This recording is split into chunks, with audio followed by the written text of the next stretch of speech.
Tom Mahoon. I chair the BFA program in Visual and Critical Studies. We're very happy to be hosting this evening's event. We're very fortunate to have with us Mr. Frank Gillette. Let me tell you just a little bit about Frank before I turn it over to him. Frank was born in 1941 in Jersey City. He attended for just a couple of years Columbia University, and then he dropped out. Then he spent a couple more years at Pratt Institute, and he dropped out. Those things seem not to have diminished his ability to become the recipient of many quite distinguished awards, including fellowships from the Rockefeller Foundation, the Guggenheim Foundation, grants from the New York State Council of the Arts, the National Endowment for the Arts. He was at the American Academy in Rome in the mid-80s.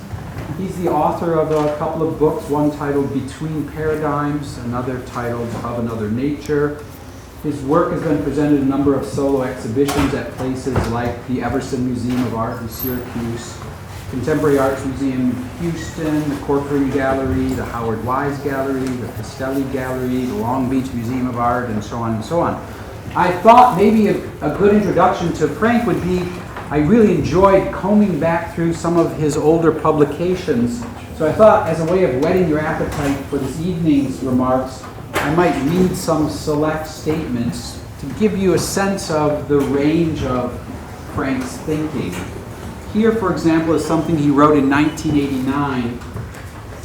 Visual/plastic art, on the other foot, springs from a bulging rhizome of illusion, fiction, delirium, and enchantment.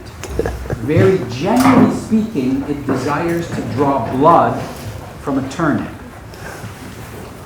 One assumes, that was from 1989, this is a statement from 2003, one assumes a priori that the practice of art is inextricably linked with the axial core of consciousness.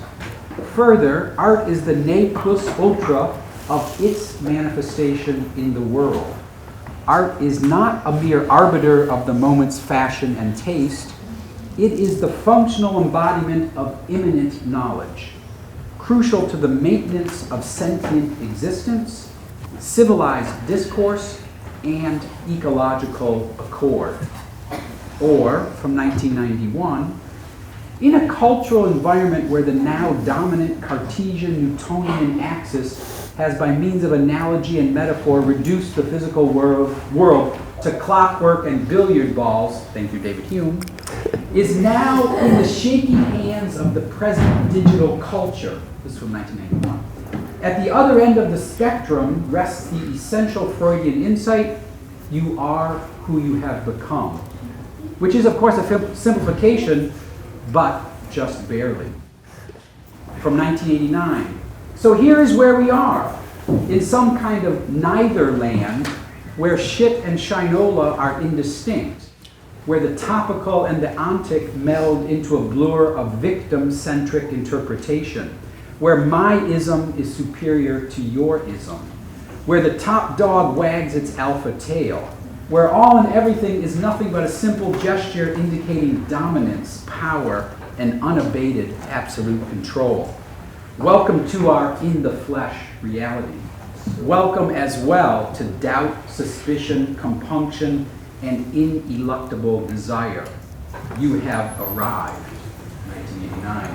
Finally, from 2014, hence the above scattershot ambience, a portmanteau, a paradoxical collage-décollage in time, a farrago gliding adrift from hypnagogic to awakened states in all of their mutual regards.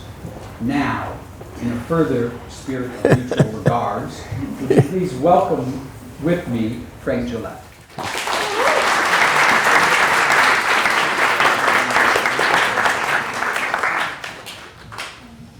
Thank you. Where do we begin after that, huh? I've forgotten half the things I've ever said, more than half. Caveats are generally appended at the conclusion of an argument. In the present case, a caveat opens the argument. To wit, What follows is not a hypothesis or even a coherently formal statement. It is instead a wandering mosaic or a twisting archipelago of hunches, probes, remarks, conjecture, and rationalizations. That's a fair warning, correct? With this in mind, we commence with a frolic from the art historian Roland Penrose.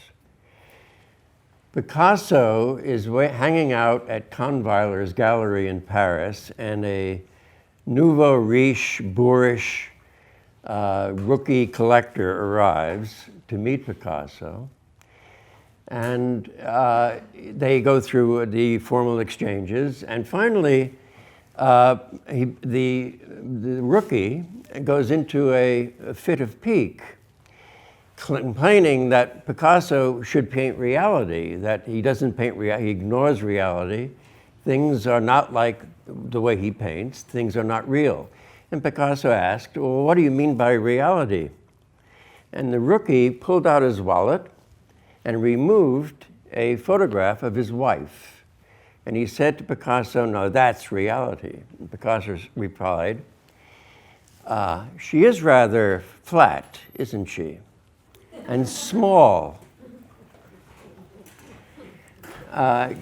Keep this in mind when we discuss photography. That's the point.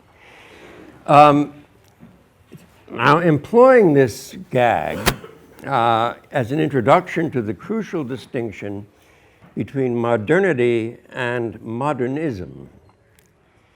And this is emphatically not a simple distinction without a difference.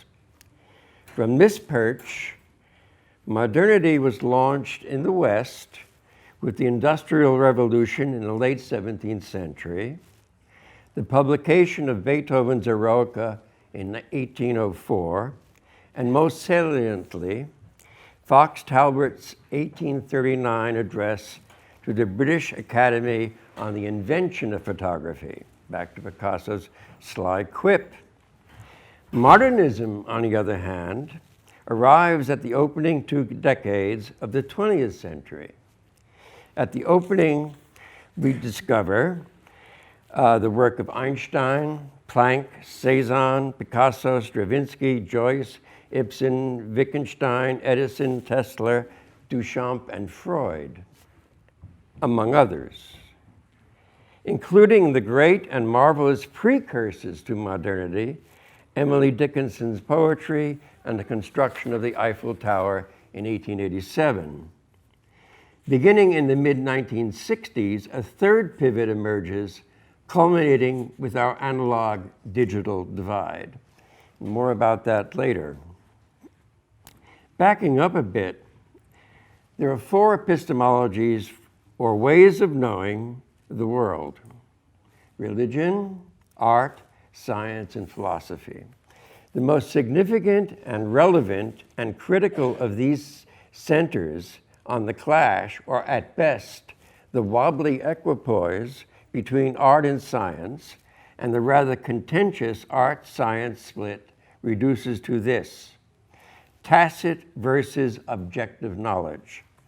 Science's positions are grounded in a sacrosanct objectivity governed by an apprehension of the sovereignty of nature, both local and cosmic. It is based upon the postulates such as facts, testing, proof, evidence, calculation, and consensus. Art, in contrast, is an embodiment of tacit knowledge, characterized by intuition, instinct, a sixth sense, inklings, premonition, a second sight, and the ability to comprehend something without regard to the requirements or need of conscious reasoning. Nevertheless, several scientific models are relevant with regard to art's descriptive requirements. Pardon me, I get dry. It's gin, not water. here's where, this may depart from my notes, this is where the discourses of art can absorb the discourses of science. I think there are two essential examples. One is one of my favorite hobby horse thinking sprees is this. And it's the work of Tinbergen and Lorenz, two ethologists, ethology being the study of animal behavior, which they won a Nobel Prize for. And it goes like this. They developed a rather shallow, maybe 6 inches deep, a container, something like a pool table, with escape routes on 4 sides and in the center, exactly like a pool table. And in the middle of it, they placed a newborn chicken, fresh out of the egg. And over it, they waved a silhouette of a chicken hawk. And the newborn chick, immediately ran for cover. Immediately ran. It was never personally threatened by this silhouette of a chicken hawk, but it split for the cover. Then they did the same thing again with a chicken, or rather a chick, and they put a shape in a silhouette which was nowhere near like a chicken hawk, and the chick just wandered around, no problem. This implies that there's something in the nervous system of the chick that included that silhouette of the chicken hawk, oddly enough. This is the premise from which Tinbergen and Lorenz developed. Now, what I'm arguing is that in an infinitely more complex way, there exists in the collective and private nervous systems of the planet, there exists there a kind of inbred sense of shape, form, harmony, correlations, ratios, etc., that are already in place. A byproduct of this claim is that the idea that beauty is in the eye of the beholder is nonsense. The beholders flatter themselves. Beauty is instead in the system, the collective and private systems of our nervous constructs, and develops in ways in which we add our environmental processes, attitudes, etc., and then develops therein. But the beginning of it, what I'm arguing in effect, rushing to this conclusion, is that the fact that, that the formulations of art are distinct and separate from the world is a farce. The world is embedded in our thinking about the aesthetic. The second is essentially a borrowing from mathematics, highly estranged mathematics. Very few people follow these arguments.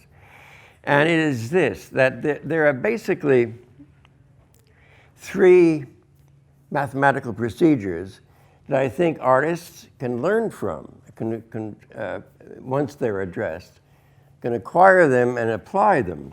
And they are these. There's a process in mathematics called the heuristic. Heuristics is the following, that you don't have a goal in mind when you set off on a process, on a development. You only have an algorithm or so, a methodology of moving along, and you don't know what you're going to achieve until you encounter it. So there's no pre-existing model as what you're aiming for.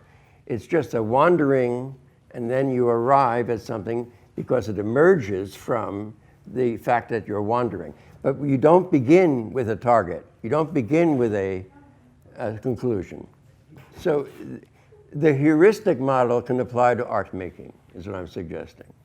The second is stochastics. A stochastic process, for example, can be best described with an analogy. Think of a dart game, and you take an arrow, not an arrow, a dart, and you attempt to hit the bullseye. That's an anti-stochastic. A stochastic process would be, analogously speaking, taking a fistful, a clutch of darts and throwing them at the dartboard with the understanding that one of them will hit the bullseye without aiming at it. Another example of stochastics in nature is, for example, an apple tree. An apple tree in its full bloom will drop maybe 2 dozen, 3 dozen apples, and only one will become another tree. And that's extended by a bird coming along and picking at the seeds and going away and taking a poop, and that becomes another tree. So there's, it becomes wildly intricate after a while. So stochastics is another measure of determining how to produce a work of art. It can be. The third is the most elusive, and that's haptics. Haptics is the mathematical process in which, without an algorithm, you tend to feel by experimentation, poking here, poking there, developing a kind of bias towards what's happening, and finally achieving something akin to a solution. A good example of hapsis, for example, would be a blind person in a dark room with a person of sight. Who gets out of the room first? The blind one, of course. And that's an example of feeling your way. It's an analogy towards about feeling your way towards a solution.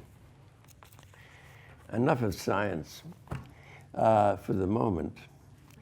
Now consider Martin Buber's I-thou versus the I-it correlation and description between, say, one and nature. Buber was a marvelous Hebraic philosopher, argued that there are two kinds of relationships. It's the I-it relationship, like my relationship with this, and the I-thou relationship, in which there's a sense of intercommunity between the viewer or the sender and the receiver. And he, by implication, his argument is that we've reduced ourselves to an I-it relationship, excluding the sense of thou.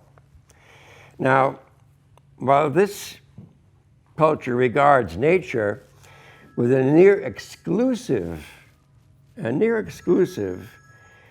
I-it relationship, our prehistoric brethren respond to, say, a lush glade or a ravishing interwoven grove with awe. Such Paleolithic hunter-gatherers were enchanted by and ubulant over its radiance, rendering it sacred and preserving its revered status. Now that's an I-thou relationship. Meanwhile, our contemporaries pass a similar glade or grove and decide how to privatize it, where to put the condos, the golf course, the shopping mall, and how best to market the resulting timber from the clear cutting. Thus, one foundational purpose of the visual/plastic arts is to do nothing less than to resist the vandalizing of nature while embracing the re-enchantment of the world, a daunting and dicey existential responsibility if there ever was one. There is a contrast between the I-thou and the I-it. Aside from re-enchanting, yet another responsibility or option for the artist is this: to intercept and redeploy evolving communications technologies.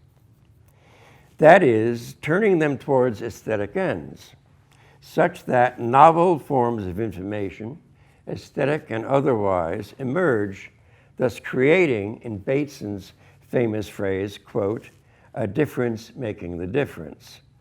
3 examples of this are Sony's Portapak, which arrived in 1966, Apple's hardware, and Adobe software. I'll depart from my notes to describe what I mean in effect, because I've experienced it. When Sony developed a portable television system in 1966 and marketed it, it didn't have artists in mind. It didn't make this system of decentralized portable television for artists. It made it for advertising. It made it for people who wanted to record board meetings. It made it for the police. Artists were the last thing it had in mind. But it was intercepted by artists and then converted into an aesthetic process. The same thing applies with computers, particularly the software, in Adobe software, for example, Photoshop, Illustrator, and so on. Final Cut Pro is another one. They were not designed for use by artists, for the implementation by artists. They were done for basically architectural designers and other kind of technicians and engineers. But they were intercepted by artists, and hence you have basically digitally developed and produced works of art which come from the computer.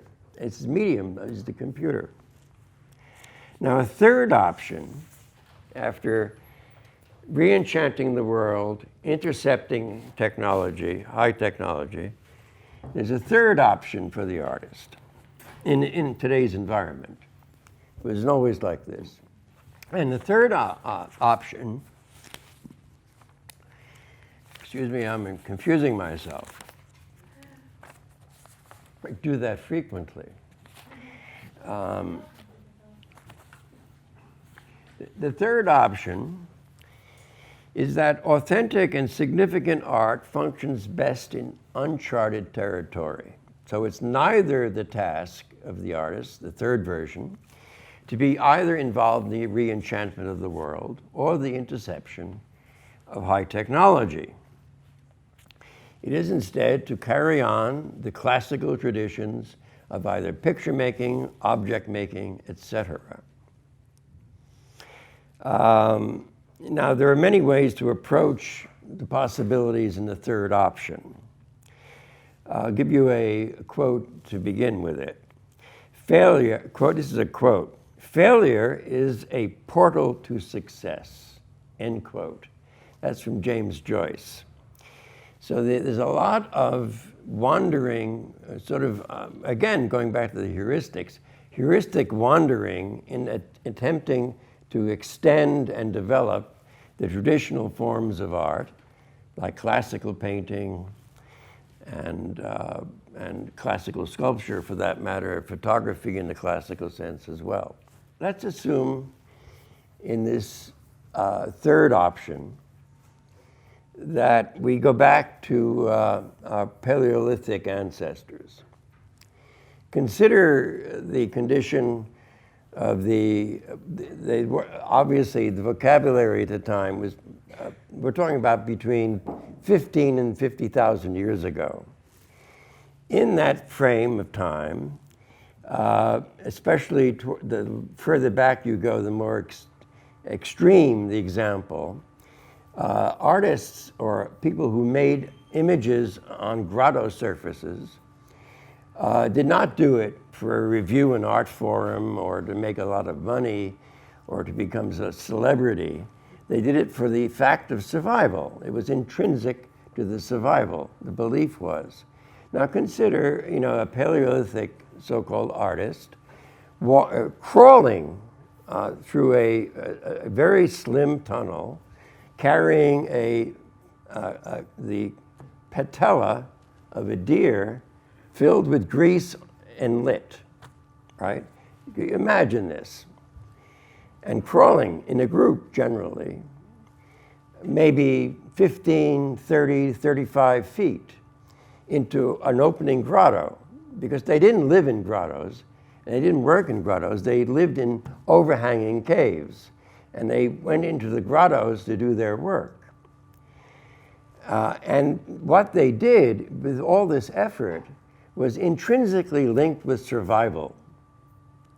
The idea being, according to Louis-Gourhan, who was the great scholar on this subject, was that if they could capture an image of the animal in which they were hunting, they would be more successful or have the success in the hunt. So there was a magical connection between making an image and surviving, physically surviving.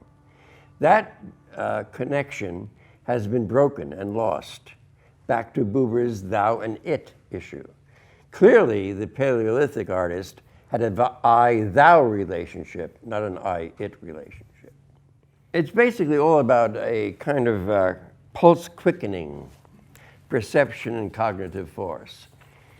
That when artistic, or the work of artists, a better term, was connected infinitely more intimately with survival, its meaning was effulgent. It was necessary. It had the force of necessity behind it.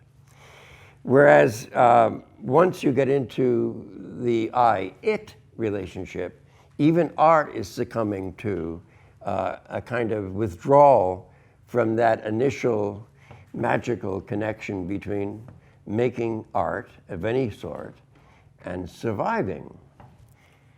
Now, Walter Benjamin, for example, going back to the issue of enchantment and aura, Benjamin argued that aura had been dismissed because of the mechanical reproduction of the mid-20th century, early 20th century. And this is often given the status of the oracle at Delphi. It's amazing how influential this text has become, and I take umbrage with it. Not because it's such a popular, ingrained meme, but because I think it's basically wrong.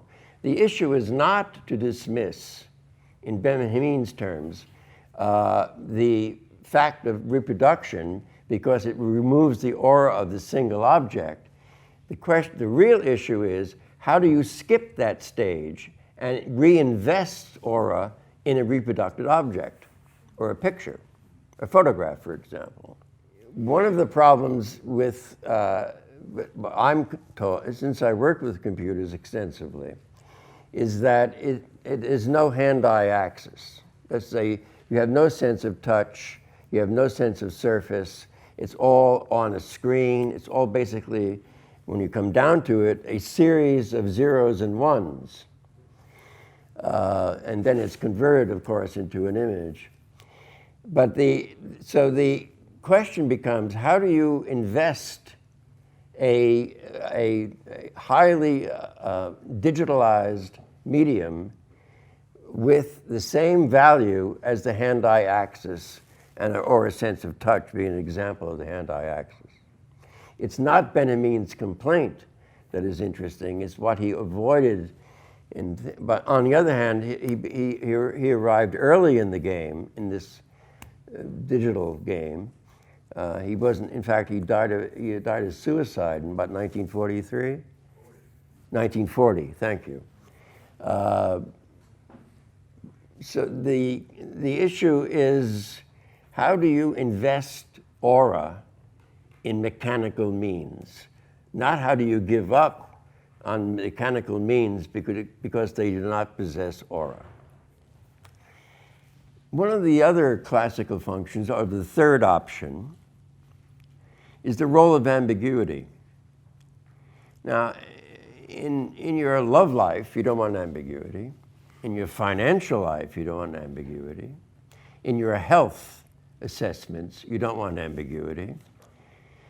Ambiguity in all of those categories is essentially a bad thing, something to be rejected.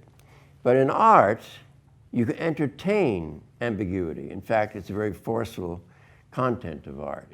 Again, from Picasso, of all people. He once said, quoting him, "A green salad is sometimes a green parrot," end quote.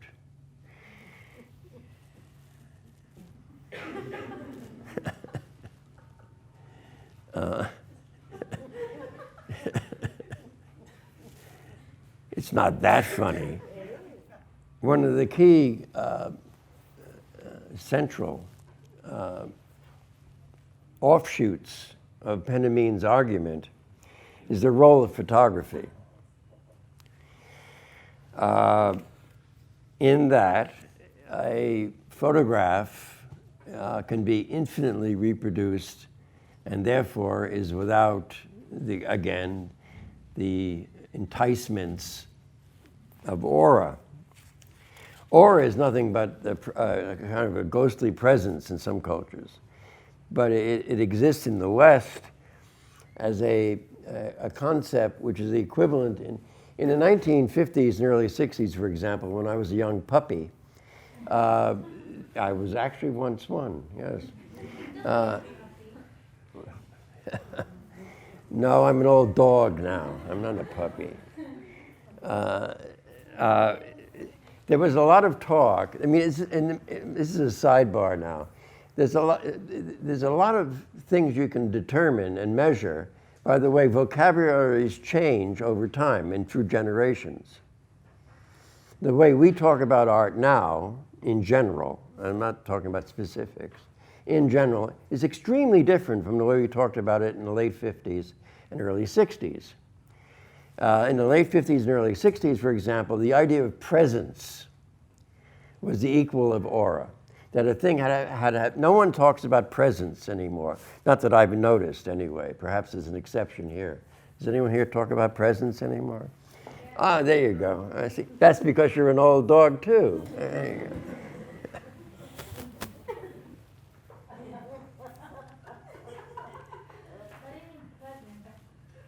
So aura and presence in photography against Benjamin's position. Now, the counterpoint to Benjamin is Roland Barthes.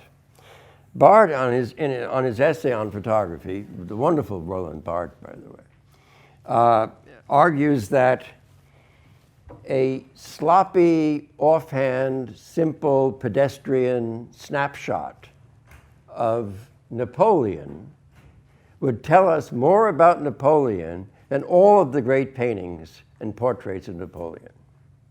There is something about a photograph which has an indexical recording, right? It does not go through the medium of the artist. It goes through the mechanism of this indexical process. It's like a thumbprint being an indexical process, or stepping into a puddle. That a photograph, despite all of its mechanical background and the restrictions of its purpose and employment, is in effect a greater conveyor of a particular kind of essential truth than all of the paintings ever produced, especially in the West. I speak mostly in terms of the West. Although I'm a great fan of the East, I don't think I'm in a position to speak for it. So that contradiction between the mechanical aspect of a photograph and the effect it has, which cannot be reproduced any other way because of its indexicality. Now,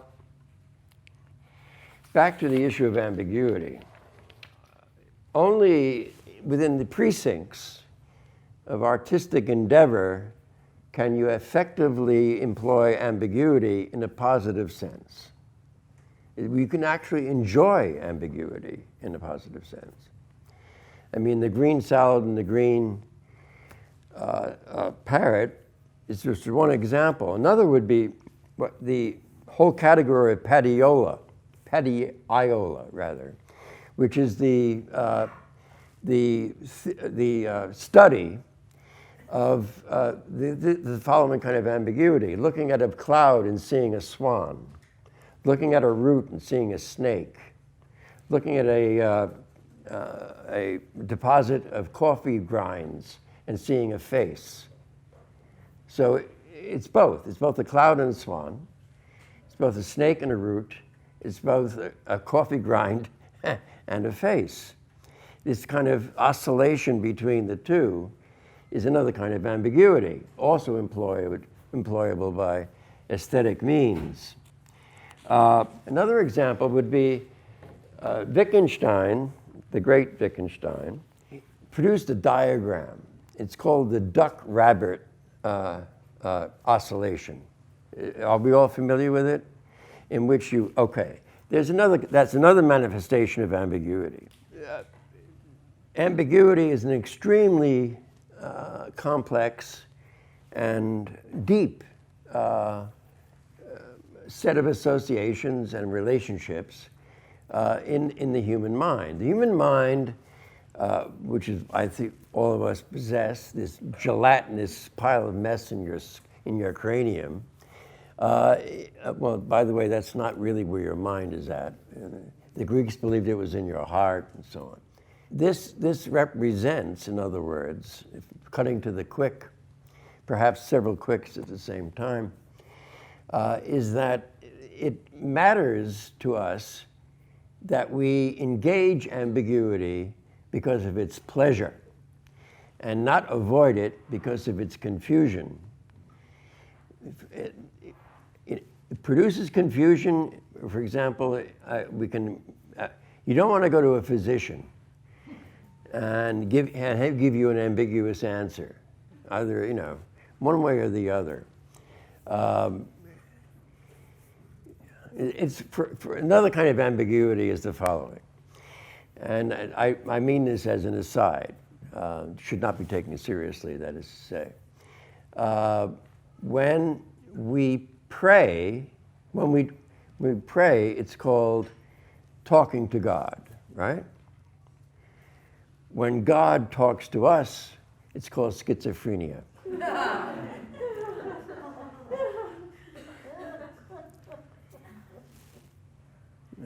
Really?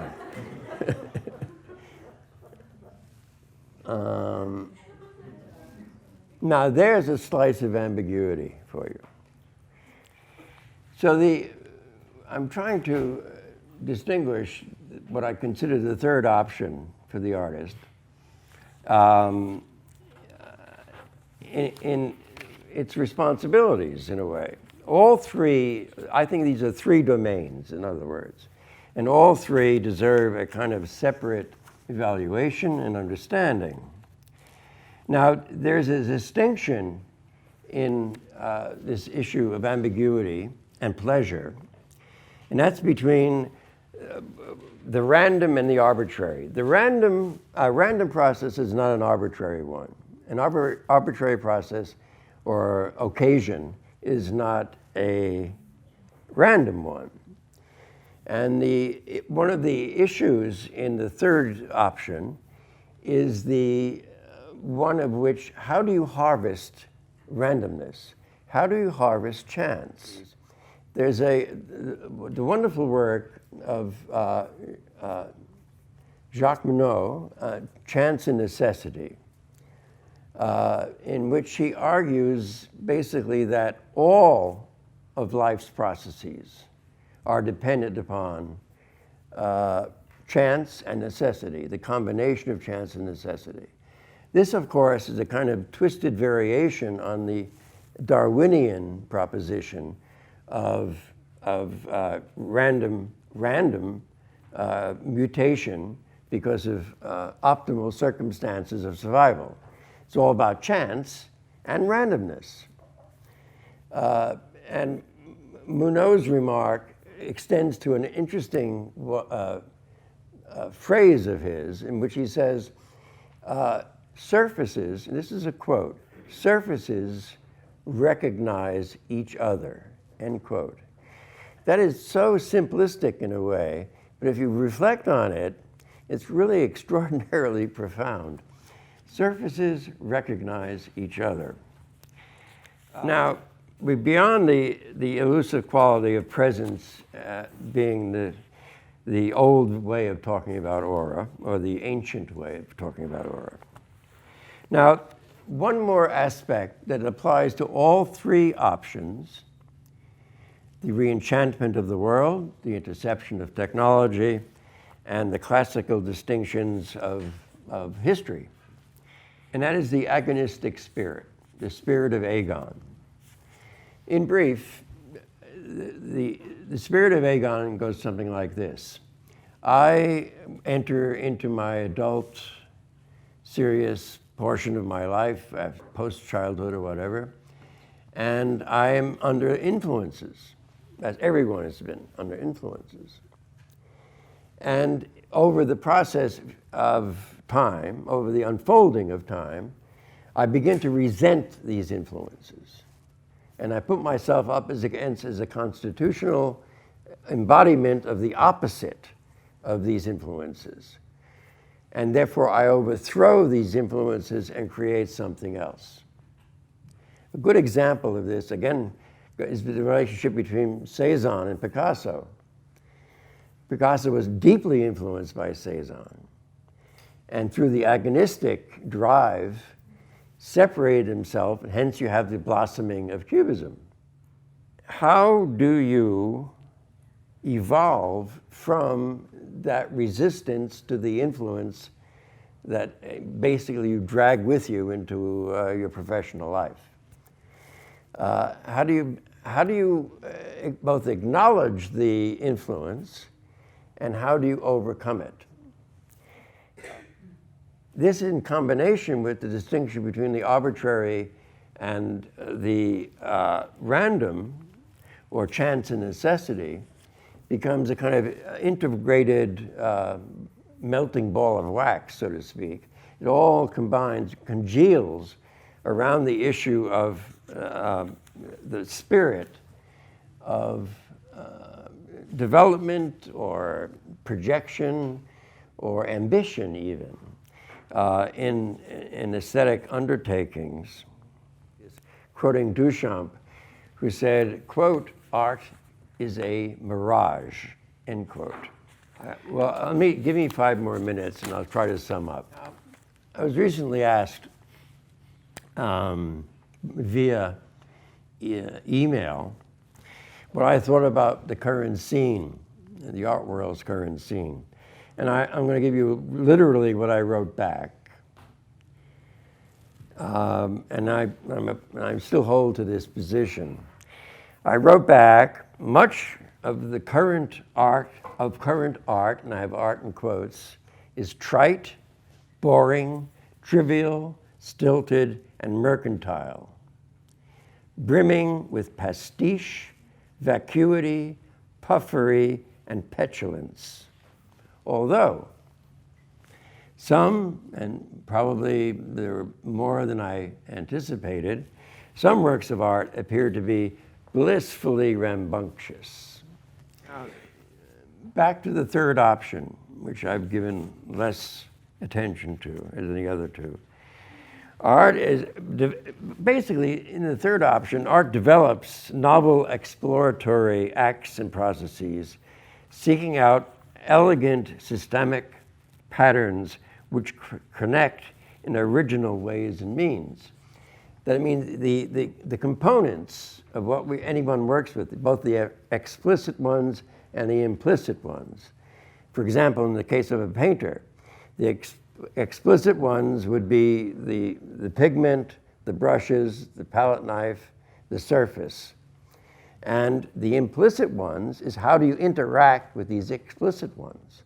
So you take an explicit entity and you mix it up or do something, apply to it, and it becomes an implicit phenomenon. Now, that's what I mean by developing exploratory processes and seeking out elegant systemic patterns which in fact connect. All right. It was so orderly when I did all of this afternoon, and now it's become a kind of, nest of whatever. All right, finally, and we skipped over a few parts I missed because of my lateness. Finally, and in sum, art is the chief agency for re-enchanting the world. And it is charged with carrying out this responsibility with poise, precision, and audacity. However, time is very short. Ecocidal policies have delivered us to the brink of ecological collapse. While a thin and delicate membrane separates civilization from anarchic savagery. And that very membrane is being breached, is being compromised. A great 6th century Taoist adage comes to mind, quote, "To know and not to act is not to know," end quote. Thus, action is predicated on knowing, while art is a distinct way of knowing. Hence, art's potential for instigating action under the aegis of survival. Thank you very much.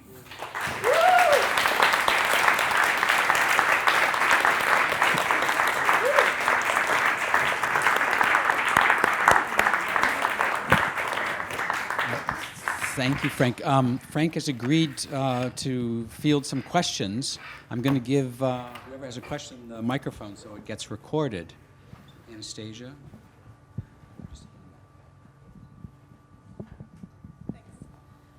Hi.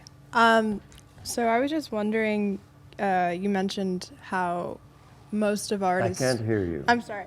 I was wondering, you mentioned how most of art is trite or boring, Current. etc. Current, yeah. Yeah. So, and some of it is rambunctious. So do you think there's always been that system, or it's new? No, I think over the last 50 or so years, I'm being a little, maybe make that 40, art has become increasingly mercantile. It's basically a business. And from my generation's point of view, art is a way of life, not a small business. And that mercantilization has rendered things as they are, and which I'm pessimistic about. And next, anyone else? Okay, Robert. I haven't changed? You still have charm, wit, intelligence, and good looks. I don't know about the good looks. Frank, you know how I know that? How? Because I have the same qualities. All right, go for it. Frank, a question. As far as I know, Benjamin did not attribute the aura to anything in particular, and I'm wondering if you would consider the aura either something given or something assigned, number one. Number two is, do you feel the retrieval of the thou is very close, in fact, to the retrieval of the aura? Good point. I'll take the first part first. I think it's both. We're going to cut the baby in half. It is both assigned and intrinsic. And this is hard to prove. This is just a hunch. It's hard to prove. And the second is a far more interesting connection between the I-thou relationship and aura. And I would say they're intimately interconnected, yes. You would agree? I would. Okay. I have a follow-up on that. You have a quarrel with me? Follow-up. Oh, I... So I thought you made a really good case about positing the Barth idea about the photograph and its, what I would call iconic power, let alone the information that it can give, versus what you talked about in terms of Benjamin and the whole idea about the aura. But what about now? Because both of those things have in their stillness of their iconic power, we could attribute, let's say, a new idea of aura to that photograph. But what about now with the digital? Is there an aura to the ephemeral, virtual, cyber, infinite moving image that we can't hold on to? Or is aura over? I would argue in response is that there's probably a slow re-emergence of aura in a new set of parameters. That is, the aura itself will go through a transition. It's no longer looking at a religious icon, which is the origin of aura, by the way. And it would be, it would have to be able to bridge the analog-digital divide. In other words, once you're on the digital side of that divide, aura has to have a presence, no pun intended. A mutant aura? Hmm? A mutant aura? No, I think a more fleeting one. Swiftly fleeting. Because the information process... Is that a contradiction? I often contradict myself. Or conundrum? Within which one should take Wait a sec. What was that?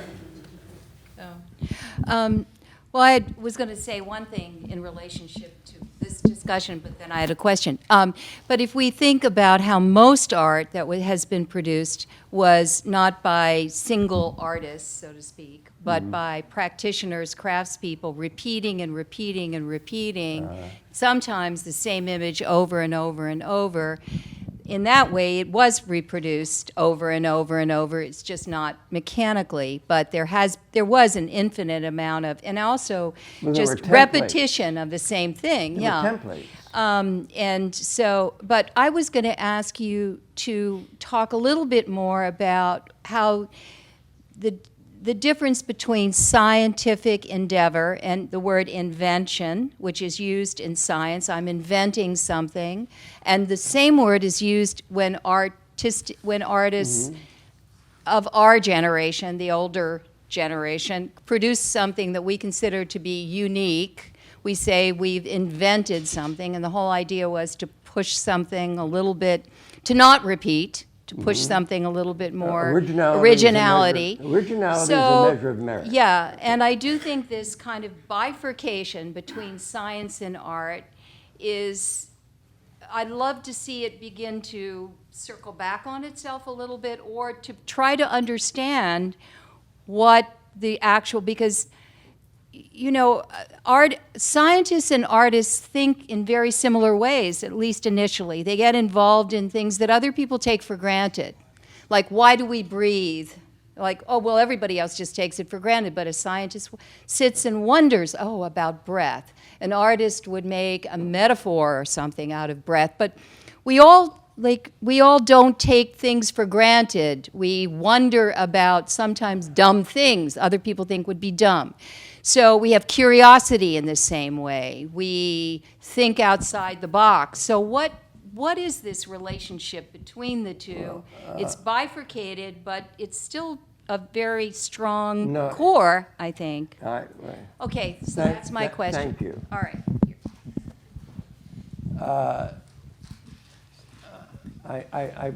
I disagree. Okay, good. I think, Alice, I always generally agree with you, but in this case, it's a modified disagreement. I think the strongest position, am I in your way? No, I'm in your way. The strongest position for art as a epistemological phenomenon is to be the foil of science. Of course we share things, but these things are peripheral and in some cases even trivial. Of course they're curious and we're curious. Of course they produce obscure insights. Of course, all of that is true, but I think it is peripheral. The real issue is producing a tacit knowledge as opposed to an objective one, in quotes. Now, people like Pogliani, for example, Michele Pogliani, the great Hungarian philosopher, argued that even science, though, he would disagree with me now I'm taking him on as well. You're in good company, by the way. He would argue that even science is value-laden. And art is intrinsically value-laden, whereas science attempts to be non-value-laden. So, but there's another philosopher of science, Paul Feyerabend, who basically says the same thing. So there are dissenters from this point of view. Thomas Kuhn as well. Well, Kuhn is another story. Kuhn and Feyerabend are pretty close. Feyerabend's more radical than Kuhn. That's why he's less popular. Feyerabend basically argues that science is essentially a political game. It's like who got the money, who has the connections. Those hypotheses will be forwarded. People who have the real hypotheses will be buried because of the lack of connection, money, influence, long life, and so on. I'll give you a great example. I've always been fascinated by this one. Leibniz, the great Leibniz, Gottfried, sent to Newton in Britain at the time, at the British Academy, where Isaac Newton was chief bottle washer, and he sent his papers on the invention, the creation of differential equations. When Newton got the package in the mail or by courier, he looked at it, was astonished, and buried it. It was his version of the differential equation that will go for it. So he suppressed. That's a value-laden maneuver. Does that make sense? I mean, well, okay, if it doesn't make sense, I have something else. I'll add something else. Well, I mean, I'll make it even more confusing. It's a question I've been asking myself, but one of the things, and then we should move on to what. No.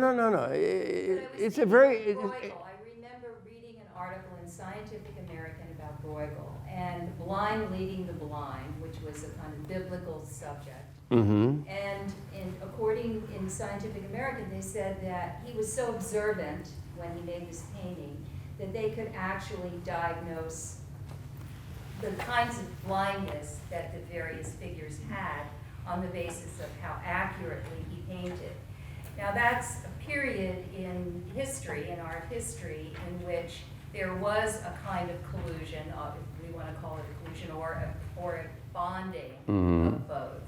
The Tower of Babel, for instance, his Tower of Babel has all of the construction inventions of the day are building the Tower of Babel, so he uses those.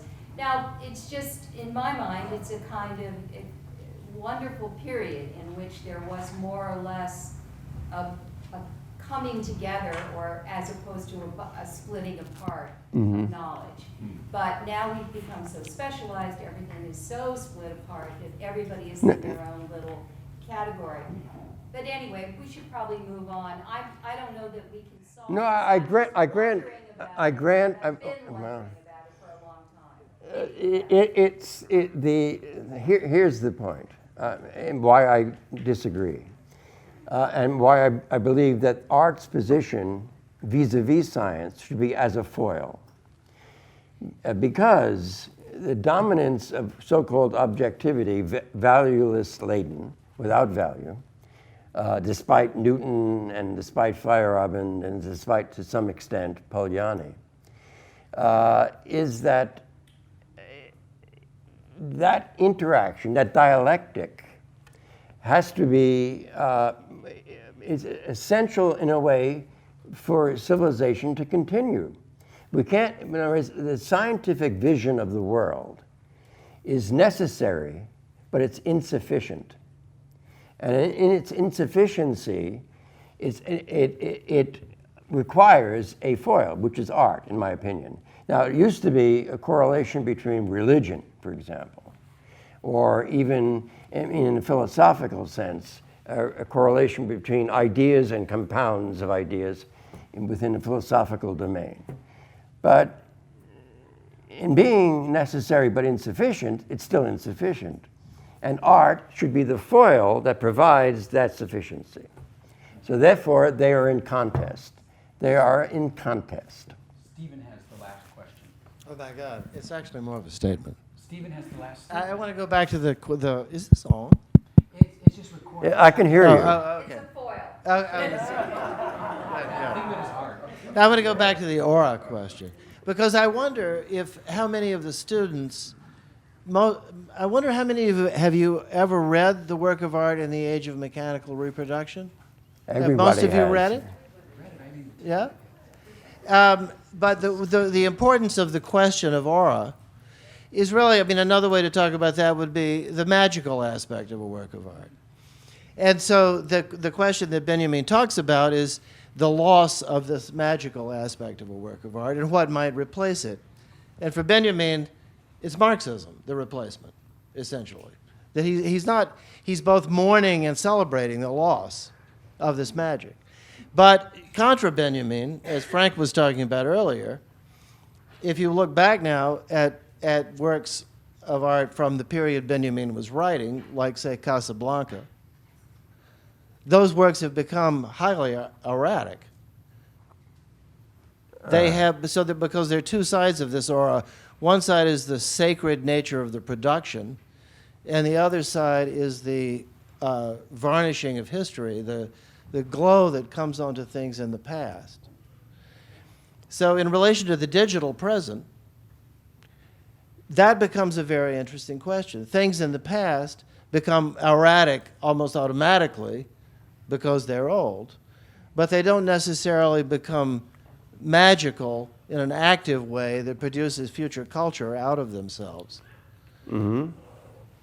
Whether the relation of the body, which is part of the Benjaminian argument, right, about what makes things sacred, that they're handled in sacred ways, how that translates into an unphysical world, that remains to be seen, and that's what the students will have to find out for themselves. Can you achieve a technology that has that kind of physical material eloquence? Or something else. But I mean, whatever form it might take. I mean, in Benjamin's time when he's writing about film, he didn't see it as having that kind of eloquence as a way that we may or may not see it as having it now. But when you look at these old films now, that the technology has become old, they're full of flavor and texture based on their age. So for me, it's impossible to separate the question of aura from my distance from Casablanca, which is not very far, and my distance from the present, which in some ways is much farther. That's a nice place to end. The distance from the present is way too far. Okay. Thank you, Frank Gillette.